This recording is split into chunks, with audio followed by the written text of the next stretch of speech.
Day 1 of ചീരകൃഷി.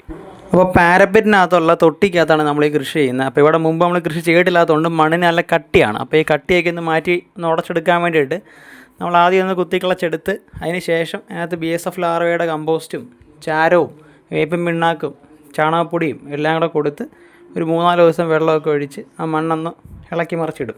അപ്പോഴത്തേക്ക് അതിനകത്ത് microbial activities കൂടും. അങ്ങനെ കൂടിയതിന് ശേഷം 4ൻ്റെ അന്ന് ഞാൻ ഡോളോമൈറ്റ് അപ്ലിക്കേഷൻ കൊടുക്കും. ഡോളോമൈറ്റ് കൊടുക്കുന്ന സമയത്ത് pH ഒക്കെ ലെവലാവും. കൂടാതെ മണ്ണിന് വേണ്ടുന്ന കാൽഷ്യവും മഗ്നീഷ്യവും കിട്ടുകയും ചെയ്യും. ഞാൻ ഇവിടെ ചെയ്യുന്ന പ്രോസസ് എന്ന് പറഞ്ഞാൽ ആദ്യം മണ്ണിന് ജീവൻ നൽകുക, അതിനുശേഷം തിരുത്തൽ നടത്തുക. സാധാരണ എല്ലാവരും ആദ്യം തന്നെ ഈ കുമ്മായോ ഡോളോമൈറ്റോ ഒക്കെ ഇട്ട് മണ്ണ് pH റെഡിയാക്കിയതിന് ശേഷം കൃഷി ചെയ്യുന്നത്. ഞാൻ ഈ ചെയ്യുന്നിടത്താണെങ്കിൽ നല്ല കട്ടിയുള്ള മണ്ണുമാണ്, മാത്രമല്ല അത് ഉപയോഗിച്ചിട്ടുമില്ല. അപ്പോൾ അതിനകത്തുള്ള സൂക്ഷ്മജീവികളുടെ അളവ് വളരെ കുറവായിരിക്കും. അപ്പോൾ സൂക്ഷ്മജീവികളുടെ അളവ് കൂട്ടാൻ വേണ്ടി അപ്പോൾ ആദ്യം ഒരു സ്റ്റാർട്ടർ എന്ന രീതിയിൽ ഞാൻ ഈ ചാണകവും വേപ്പിൻ പിണ്ണാക്കും ഇതെല്ലാം കൊടുത്തതാണ്. അപ്പോൾ മോരൊഴിക്കുന്നവരുമുണ്ട്, ബട്ടർ മിൽക്ക് കൊടുക്കുന്നവരുമുണ്ട്. ബട്ടർ മിൽക്ക് കൊടുക്കുന്നത് നല്ലതാണ്.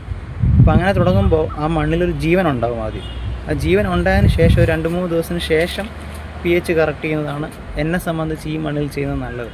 സാധാരണ നിലത്ത് ചെയ്യുന്നൊരു കൃഷിയാണെങ്കിൽ നമുക്ക് ആദ്യം pH കറക്റ്റ് ചെയ്തിട്ട് തുടങ്ങാം, കാരണം ആ മണ്ണിനകത്ത് ആൾറെഡി ഈ സൂക്ഷ്മജീവികൾ ഉണ്ടായിരിക്കും. പക്ഷേ ഈ മണ്ണിനകത്ത് അതില്ലാതിരിക്കാനുള്ള സാധ്യതയാണ് കൂടുതൽ, കാരണം ഉപയോഗിച്ചിട്ടുമില്ല, നല്ല കട്ടി പിടിച്ച മണ്ണ്. അതുകൊണ്ട് മണ്ണെല്ലാം ഇളക്കി ഒന്ന് ലൂസാക്കിയതിന് ശേഷമാണ് ഇനി പ്രോസസ്സ് സ്റ്റാർട്ട് ചെയ്തത്.